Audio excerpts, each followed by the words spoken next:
Hi, welcome to V learnings. ഇന്ന് നമ്മൾ 10ാം ക്ലാസ്സിലെ മാത്സിലെ സർക്കിൾസ് എന്ന ഭാഗത്തിലെ ചെറിയൊരു ഭാഗമാണ് നോക്കാൻ പോകുന്നത്.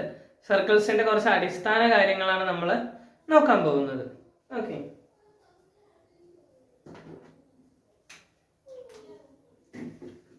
നോക്കൂ.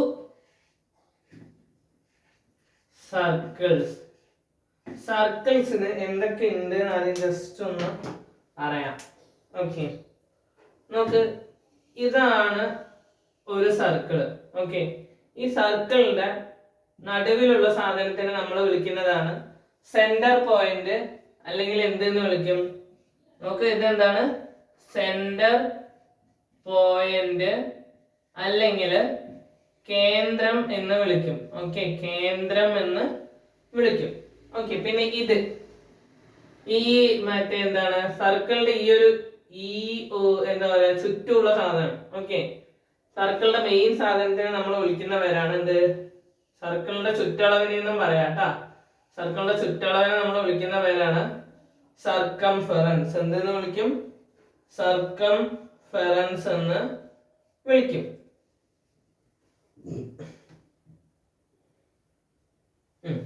ചുറ്റളവ് കേട്ടാ. എന്താണ് ചുറ്റളവ്?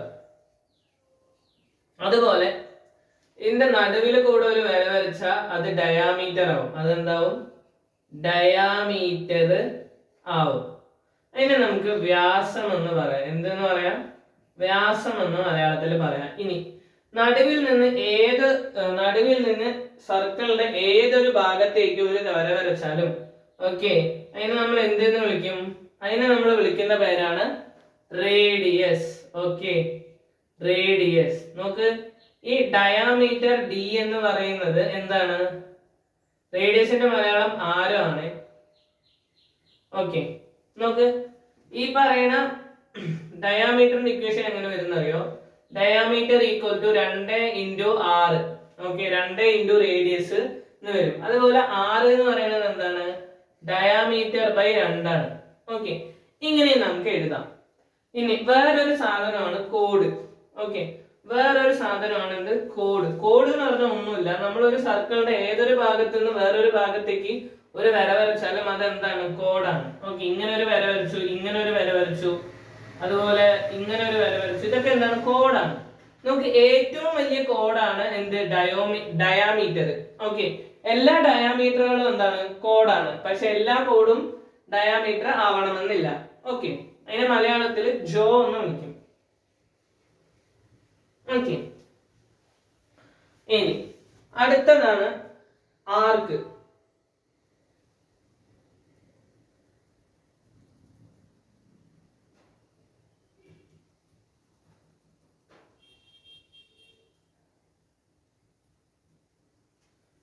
ഓക്കെ,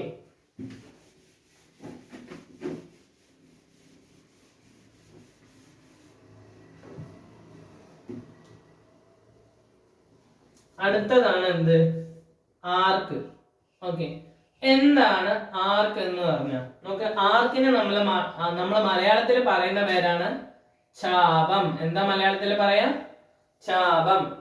നോക്ക്, an arc is a part of the circumference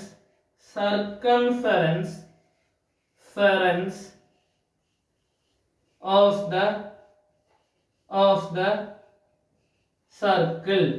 okay, എന്താ പറയുന്നത്? ആർക്ക് എന്ന് പറയുന്നത് എന്താണ്? ഈ പറയുന്ന സർക്കംഫറൻസ്. ഓക്കെ, ആർക്ക് എന്ന് പറയുന്നത് എന്താണ്? ഈ പറയുന്ന സർക്കംഫറൻസിന്റെ ഒരു ഭാഗമാണ്. അതായത് നോക്ക്, നമ്മൾ അതിനെ മലയാളത്തിൽ എന്താണ് പറയാ? നോക്ക്, വൃത്തത്തിന്റെ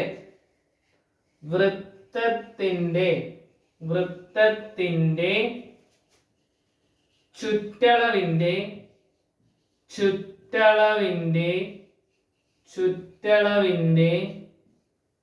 ഒരു ഭാഗമാണ്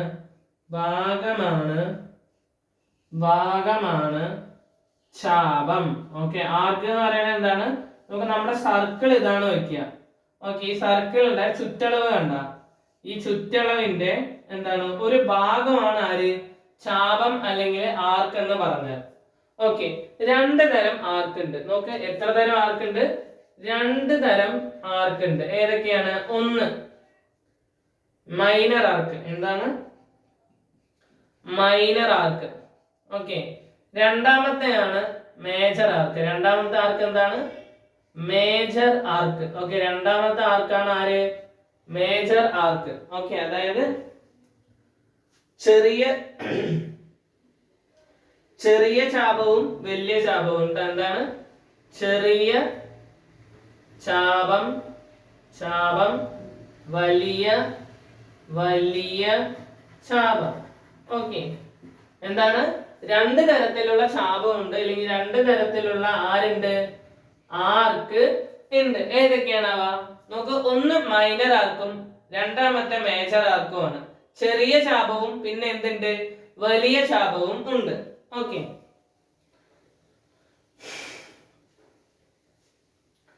ഇനി എന്താണ്? നോക്ക് ചെറിയ ചാപം. നോക്ക് ഇതൊരു സർക്കിൾ ആണെന്ന് വെക്കുക. ഓക്കെ, ഇതൊരു എന്താണ്? വൃത്തമാണ്. ഇതിന്റെ ചെറിയൊരു ഭാഗം. ഓക്കെ, ഈ ഭാഗം എന്ന് വെച്ചോ.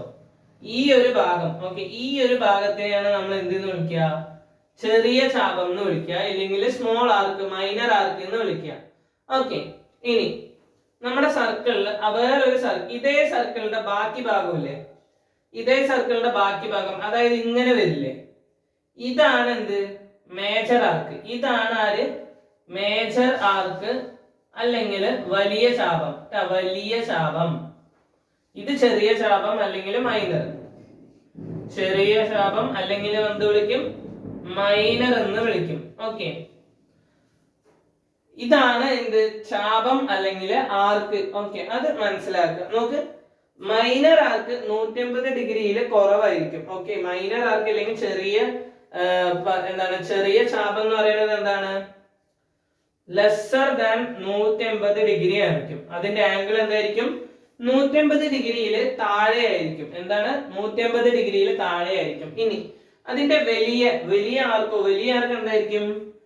സ്വാഭാവികമായും വലുതാണ്. അപ്പൊ എന്താണ്?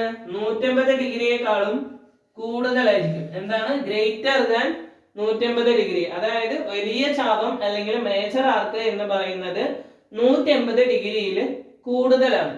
Okay, next. അതായത് മൈനർ എന്ന് പറഞ്ഞാൽ ഈ ചെറുതും, മേജർ എന്ന് പറഞ്ഞാൽ ഇതിന്റെ ബാക്കി വലിയ ഭാഗവും എന്ന് വിചാരിക്കുക. ഓക്കെ, നമ്മുടെ സെന്റർ പോയിന്റ് എപ്പോഴും ഇടണം.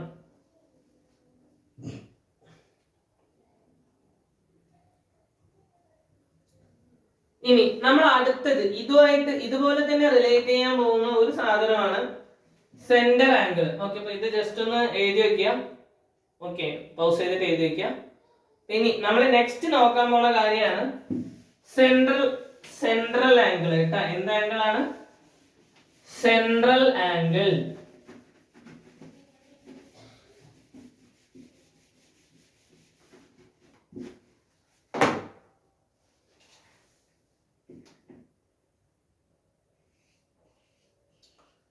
Central angle. ഓക്കെ, സെൻട്രൽ ആംഗിളിന് നമ്മൾ മലയാളത്തിൽ എന്ത് പറയും? കേന്ദ്ര കോണം എന്ന് പറയും. എന്തെന്നാ പറയാ? കേന്ദ്ര കോണം. എന്താണ്? കേന്ദ്ര കോണം എന്ന് പറയും. ഓക്കെ, സെൻട്രൽ ആംഗിളിന് നമ്മൾ മലയാളത്തിൽ എന്ത് പറയും? കേന്ദ്ര കോണം എന്ന് പറയും. എന്താ പറയാ? കേന്ദ്ര കോണം എന്ന് പറയും. ഓക്കെ, നോക്ക്, ഇതാണ് നമ്മുടെ circle. Okay,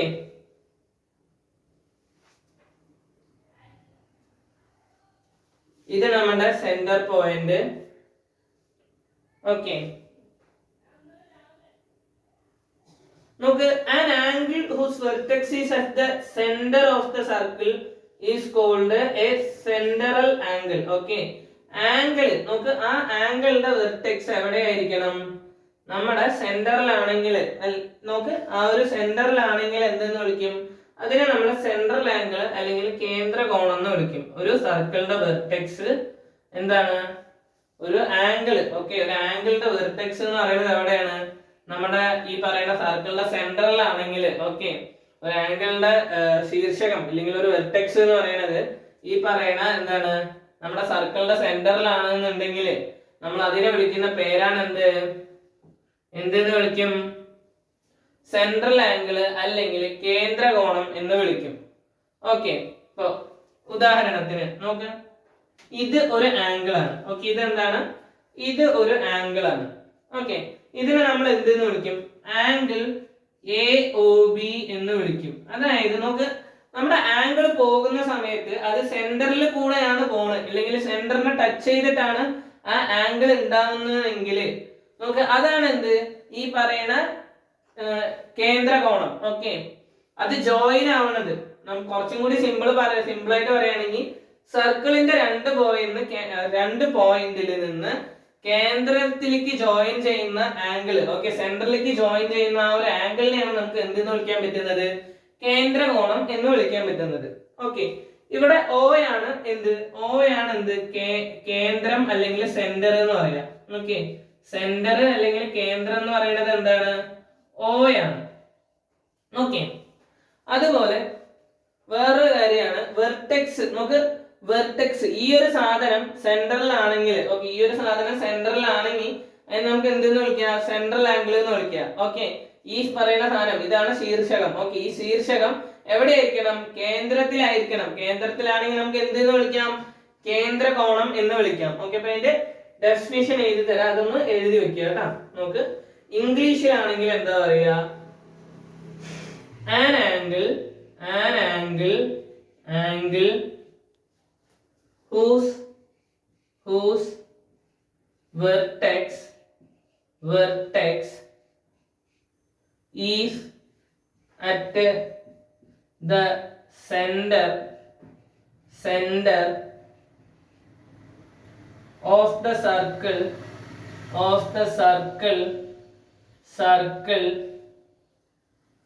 is called a central angle.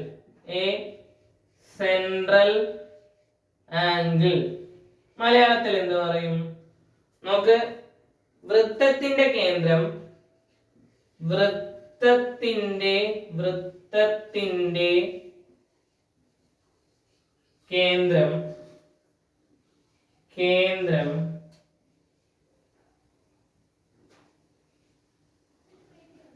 കേന്ദ്രം ശീർഷകമായുള്ള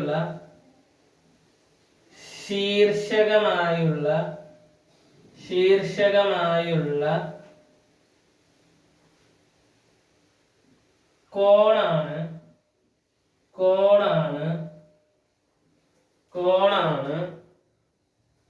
കേന്ദ്രകോണം.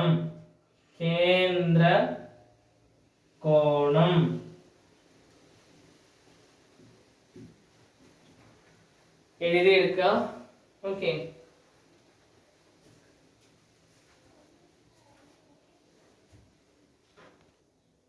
നോക്ക്, അടുത്ത ആംഗിൾ ആണ്. ഓക്കെ, അടുത്തൊരു ടൈപ്പ് ഓഫ് ആംഗിൾ ആണ്, അല്ലെങ്കിൽ അടുത്ത സർക്കിളിന്റെ ബേസിക് ആയിട്ടുള്ള ഒരു കാര്യമാണ് ഇൻസ്ക്രൈബ്ഡ് ആംഗിൾ. എന്താണ്? Inscribed angle. എന്താണ് ഇൻസ്ക്രൈബ്ഡ് ആംഗിളിനെ നമ്മൾ മലയാളത്തിൽ എന്താ പറയാ? നമുക്ക് മലയാളത്തിൽ ഇൻസ്ക്രൈബ്ഡ് ആംഗിളിനെ പറയുന്ന പേരാണ് അന്തർലിഖിത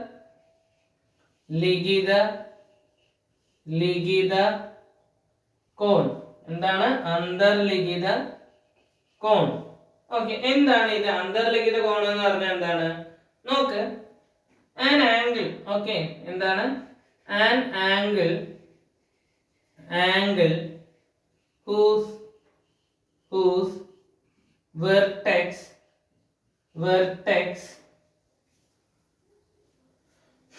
lies on the circumference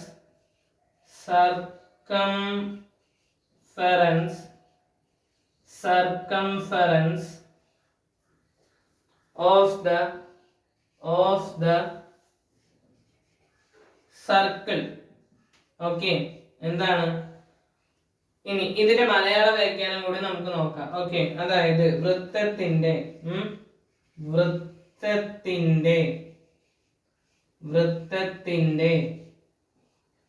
ചുറ്റളവിൽ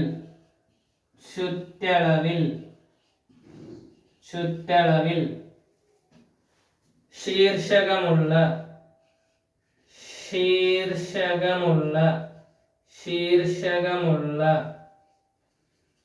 വൃത്തത്തിന്റെ ചുറ്റളവിൽ ശീർഷകമുള്ള കോണാണ്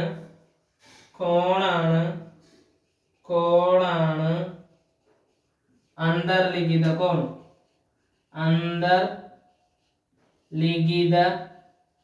ലിഖിത കോൺ.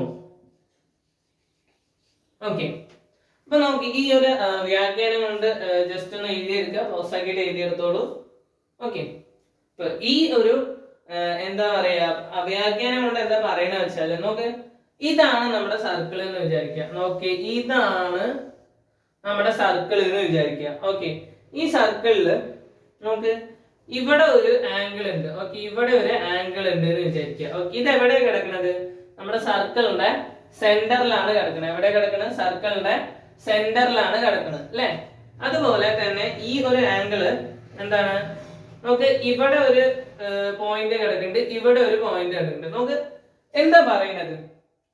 ഒരു ആംഗിളിന്റെ തല, ഓക്കെ, ഒരു ആംഗിളിന്റെ തല അല്ലെങ്കിൽ ഒരു ആംഗിളിന്റെ ടോപ്പ് എന്ന് പറയുന്ന സാധനം, ഇല്ലെങ്കിൽ ഇതാണ് വെർട്ടെക്സ്. ഒരു ആംഗിളിന്റെ വെർട്ടെക്സ് പറഞ്ഞാൽ എന്താണ്? ഈ കാണുന്ന പോയിന്റ്, കുന്തമന പോലെയുള്ള ഭാഗമല്ലേ, അതാണ് ഒരു ആംഗിളിന്റെ വെർട്ടെക്സ് എന്ന് പറഞ്ഞാൽ. ഓക്കെ, ഈ സാധനം എവിടെ കാണണം? നമ്മുടെ സർക്കംഫറൻസ്, അതായത് ചുറ്റളവിൽ, സർക്കിളിന്റെ ഇല്ലെങ്കിൽ വൃത്തത്തിന്റെ ചുറ്റളവിൽ കണ്ടു കഴിഞ്ഞാൽ നമുക്ക് അതിനെ എന്തെന്ന് വിളിക്കുക? ഇപ്പൊ ഇങ്ങനെയാണ് ആ ആംഗിൾ എന്ന് വെക്കുക. ഇങ്ങനെയാണെങ്കിൽ നമുക്ക് അതിനെ എന്തെന്ന് വിളിക്കാൻ പറ്റും?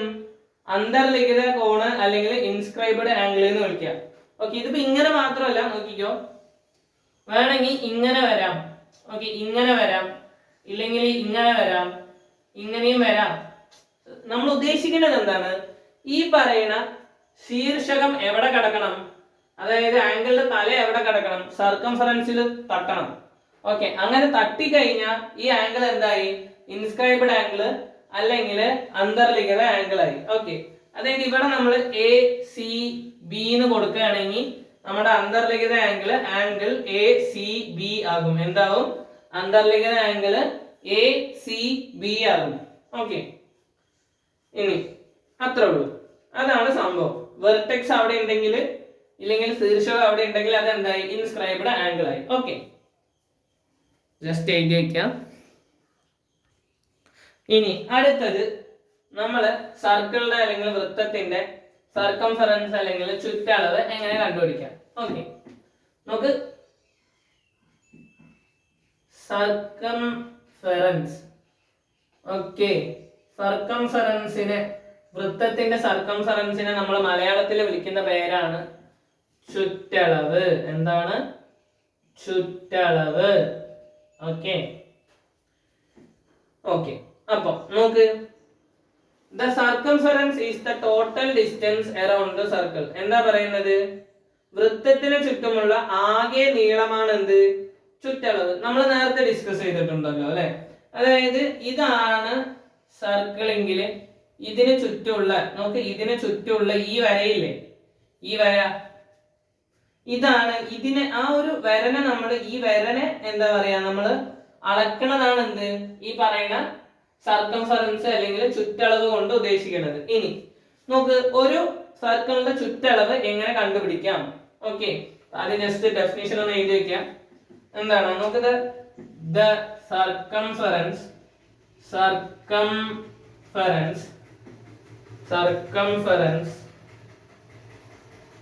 is the total distance around the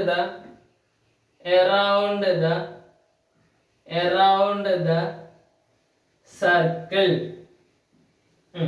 ഇതിന്റെ മലയാളം എങ്ങനെ എഴുതും? നോക്ക്, വൃത്തത്തിന്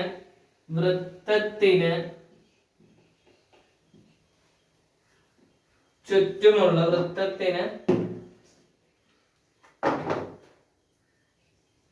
വൃത്തത്തിന് ചുറ്റുമുള്ള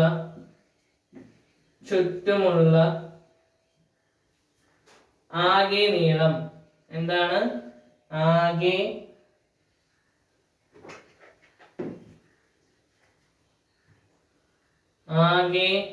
നീളം?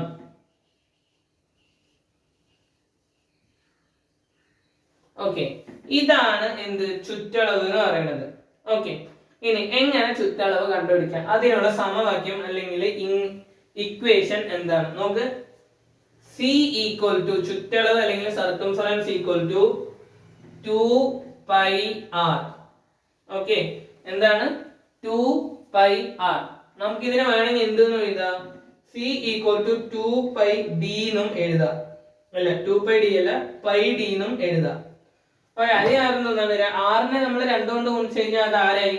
ഡയമീറ്റർ ആയി. അതുകൊണ്ട് നമുക്ക് ഇതിനെ ഇങ്ങനെ എഴുതാം. ഇതിൽ നോക്ക്, ഇതില് സി എന്ന് പറയുന്നതാണ് എന്ത്? സർക്കംഫറൻസ്. Okay, circumference. അതുപോലെ ആർ എന്താണ്? സർക്കംഫറൻസ് അല്ലെങ്കിൽ ചുറ്റളവ്. എല്ലാവർക്കും അറിയാലോ, ചുറ്റളവ്. ഓക്കെ, ആർ എന്താണ്? ആറാണ് റേഡിയസ് അല്ലെങ്കിൽ ആരം. എന്താണ്? ആരം. പിന്നെ എന്താണ് ഡി കൊണ്ട് എന്താ ഉദ്ദേശിക്കുന്നത്? ഡയാമീറ്റർ അല്ലെങ്കിൽ വ്യാസം. എന്താണ് ഡയാമീറ്റർ അല്ലെങ്കിൽ വ്യാസം? ഓക്കെ, ഇതാണ് ഉദ്ദേശിക്കുന്നത്. ഓക്കെ, ഞാൻ സിമ്പിൾ ആയിട്ട് നമുക്ക് ഇതിനെ സർക്കിൾ ആയിട്ടും ഒന്ന് റെപ്രസെന്റ് ചെയ്യാം. ഇത് നമ്മുടെ സർക്കിൾ ആണ്. ഓക്കെ, നമ്മുടെ സർക്കിൾ ആണ്. സർക്കിളില് നമുക്ക് ഇത് ഡയാമീറ്റർ ആയിട്ട് വരും. സെന്ററിൽ കൂടെ പോകണ സാധനം എന്തായിട്ട് വരും? ഡയാമീറ്റർ ആയിട്ട് വരും. ഈ പറയുന്ന സെന്ററിന് എവിടേക്കെങ്കിലും ഒരു വര വരച്ചാൽ അതെന്താവും? റേഡിയസ് ആവും. ഓക്കെ, അപ്പൊ നോക്ക്, ഈ രണ്ട് സാധനങ്ങൾ വെച്ചിട്ടാണ് ഇക്വേഷൻ വരുന്നത്. ഓക്കെ, 2 × 6 × π ചെയ്താൽ നമുക്ക് എന്ത് കിട്ടി? ഈ പറയുന്ന ചുറ്റളവ് അല്ലെങ്കിൽ സർക്കംഫറൻസ് കിട്ടി. ഓക്കെ,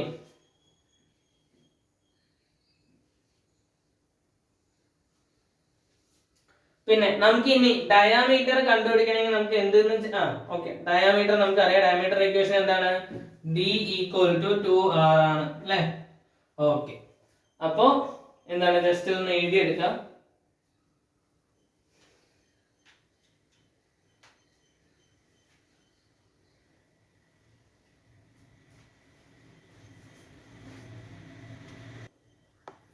നമുക്ക് അടുത്തത് സർക്കിളിന്റെ ഏരിയ. ഓക്കെ, സർക്കിളിന്റെ ഏരിയ അല്ലെങ്കിൽ മലയാളത്തിൽ ഏരിയനെ എന്ത് പറയും?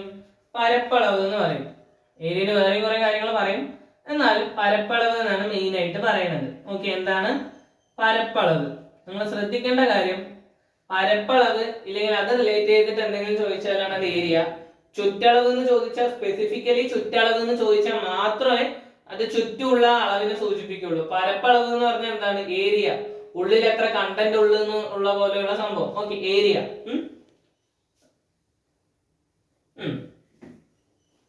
നോക്ക്, the area of a circle. Okay, the area എന്ന് പറഞ്ഞാൽ അത്ര കവർ ചെയ്യുന്നുണ്ട് എന്നുള്ളത്. ഓക്കെ, അപ്പൊ area of A circle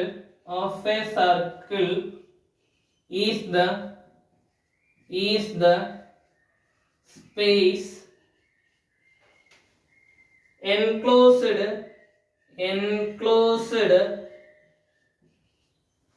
inside the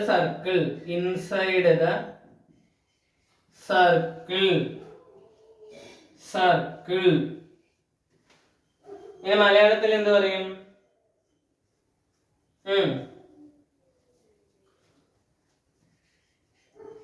വൃത്തത്തിനുള്ളിൽ ഉൾക്കൊള്ളുന്ന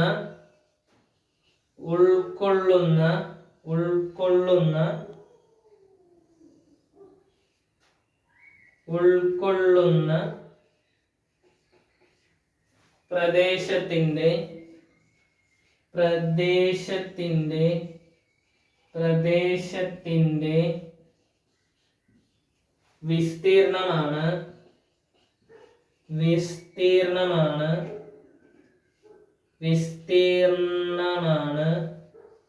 വിസ്തീർണമാണ് വൃത്തത്തിന്റെ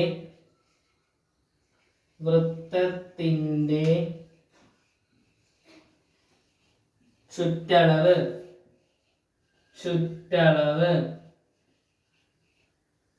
ഓക്കെ, ഈ ഒരു ഡെഫിനിഷൻ ഇല്ലെങ്കിൽ ആ വ്യാഖ്യാനം ഒന്ന് എഴുതുക. ഓക്കെ, ഇനി നോക്ക് എന്താ പറയുന്നത്, ഈ വ്യാഖ്യാനം കൊണ്ട് എന്താ പറയുന്നത്. ഇതൊരു സർക്കിൾ ആണെന്ന് വിചാരിക്കും. ഓക്കെ, ഇത് നിങ്ങളുടെ സ്കൂൾ ഗ്രൗണ്ട് എന്തെങ്കിലും ആണെന്ന് വിചാരിച്ചോ. ഈ ഗ്രൗണ്ടിൽ നമുക്ക് ഓടാൻ എത്ര സ്പേസ് ഉണ്ട്? ഓക്കെ, ഓടാൻ എത്ര സ്പേസ് ഉണ്ട് ചോദിച്ചാൽ എന്താണ്? ഏരിയ ആയി. ഓക്കെ, മനസ്സിലായ? അതായത് ഈ സർക്കിളിന്റെ ഉള്ളിൽ എത്ര സ്പേസ് ഉണ്ട്, ഈ വട്ടത്തിന്റെ ഉള്ളിൽ എത്ര സ്പേസ് ഉണ്ട്, എവിടെയൊക്കെ നമുക്ക് ഓടിക്കളിക്കാം, ചാടിക്കളിക്കാം. ഇപ്പൊ ഒരു വലിയൊരു ക്രിക്കറ്റ് സ്റ്റേഡിയം എന്ന് വിചാരിക്കും, അതിന്റെ ഉള്ളിൽ എത്ര സ്പേസ് ഉണ്ട്, ബോളിന് പറക്കാൻ വേണ്ട സ്പേസ് ഉണ്ടാവണ്ടേ? ആ ഒരു സ്പേസിനെയാണ് നമ്മൾ ഏരിയ അല്ലെങ്കിൽ പരപ്പളവ് എന്ന് വിളിക്കുന്നത്. എന്ത്? ഏരിയ അല്ലെങ്കിൽ പരപ്പളവ് എന്ന് വിളിക്കുന്നത്. ഓക്കെ, നോക്ക് എങ്ങനെയാണ് ഒരു സർക്കിളിന്റെ ഏരിയ കണ്ടുപിടിക്കുക. നോക്ക്, എ ഈക്വൽ ടു, എ എന്ന് പറഞ്ഞാൽ എന്താണ്? പരപ്പളവ് അല്ലെങ്കിൽ ഏരിയ ആണ്. എ ഈക്വൽ ടു എന്ത് വരും? പൈ ആർ സ്ക്വയർ എന്ന് വരും. ഇവിടെ ആർ എന്താണ്? ആർ ഈക്വൽ ടു റേഡിയസ് അല്ലെങ്കിൽ ആരം. ഓക്കെ, അപ്പൊ ഇത്രയും കാര്യങ്ങളാണ് സർക്കിളിന്റെ ഒരു ബേസ് ആയിട്ട് ഇപ്പൊ നമ്മൾ പഠിച്ചു വെച്ചിരിക്കുന്നത്. ബാക്കി നമുക്ക് എന്ത് ചെയ്യാം? അടുത്ത ക്ലാസ്സിൽ പഠിക്കാം. ഓക്കെ.